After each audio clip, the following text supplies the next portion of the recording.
So this is our first video on what to do with the Pircs. The Pircs defense, I have a lot of respect for. I think it's a good defense. I played it myself. I played the modern defense.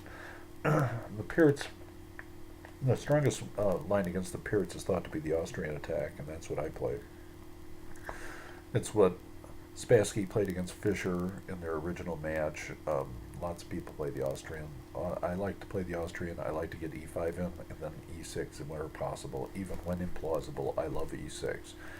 The only way they're going to stop me from playing e6 is by showing me that they know every line really deep. So the Austrian is characterized by a pawn center of e4, d4, and f4, supported by knights on f3 and possibly a bishop. There's also knight on c3.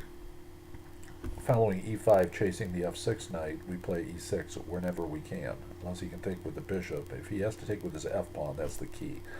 The point of making that sacrifice is it's a positional sacrifice, and even though black is a sound pawn up, holding onto that pawn proves to be horrifying, and even worse, he can't develop anything. He has to move that pawn in order to develop things like his queen, or his queen's knight, or rather his queen's bishop.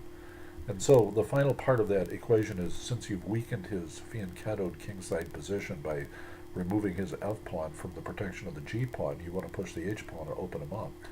And then sack mate, to quote Bobby Fischer, he likes the Yugoslav attack, which this is similar to.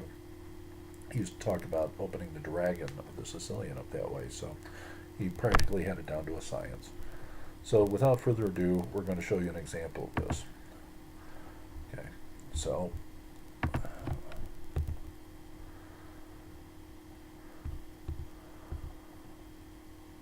move order is getting back into basic Pircs. Now it looks like a Pircs. It was kind of modern defense there for a second. This is fairly even according to the engines. Now, of course, there's a number of lines that get played. A quieter line is just bishop to d3. We play e5, and if he takes, I take back with the d-pawn, believe it or not, and I allow the queen exchange and gives white a very solid, good game, which is not really in the true spirit of unsound chess, but I like it. So there's a move b4. He's trying to prevent c5, evidently, which is something personally I've never seen before recommended in this line. So it looks like it just opens up a possibility for your rook to be snatched. So they're recommending bishop to c4 here, and this is where I like making that move. And that move, of course, is unsound probably, but that's what this whole thing is about, is playing this sort of thing. So now we've talked about this in the principles already. Notice I'm not really down that far. Half a pawn's nothing. So, I mean, when we play things like the Latvian, we're down a whole pawn immediately, and yet we win those.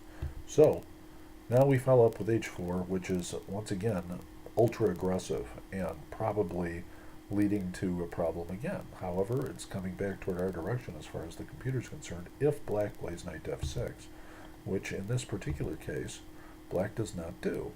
And all of a sudden, it swung greatly to our advantage, and we have to really know what we're doing here.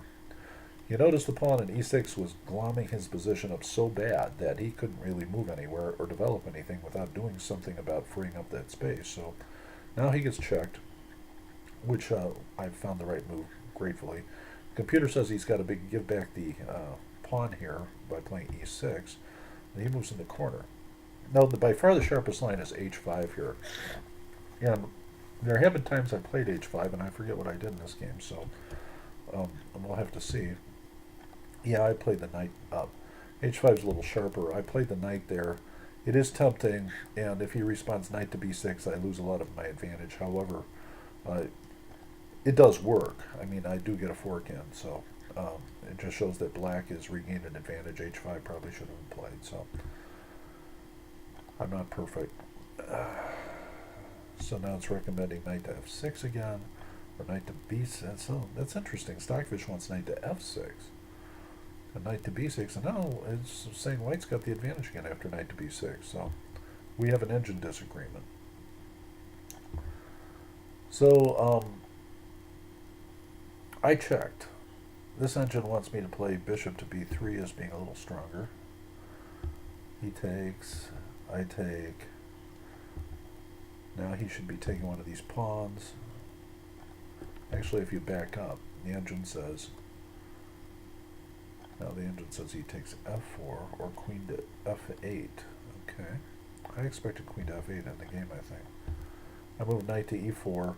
Taking that pawn is kind of silly because I'm going to just hop my knight over to g5, protect that bishop, push h5 anyway. So now it says he should be playing d5 or bishop to f5, neither one of which gets considered. Stockfish wants him to play h5, which is an interesting idea. I guess that prevents me from playing h5. Okay, so now he does get h5.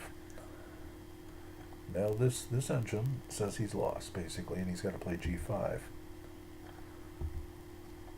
And he plays his queen up. Now this game's down the toilet for black. So we've now opened up on his king. Now you're going to see just how ridiculous some of my moves can be.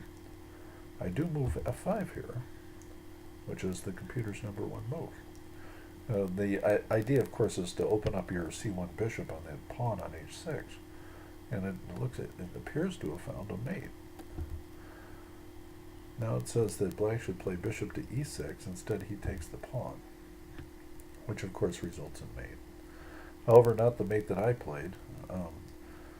Apparently, queen to h5 is the forcing move. So, queen to h5 attacks the bishop and threatens a sack.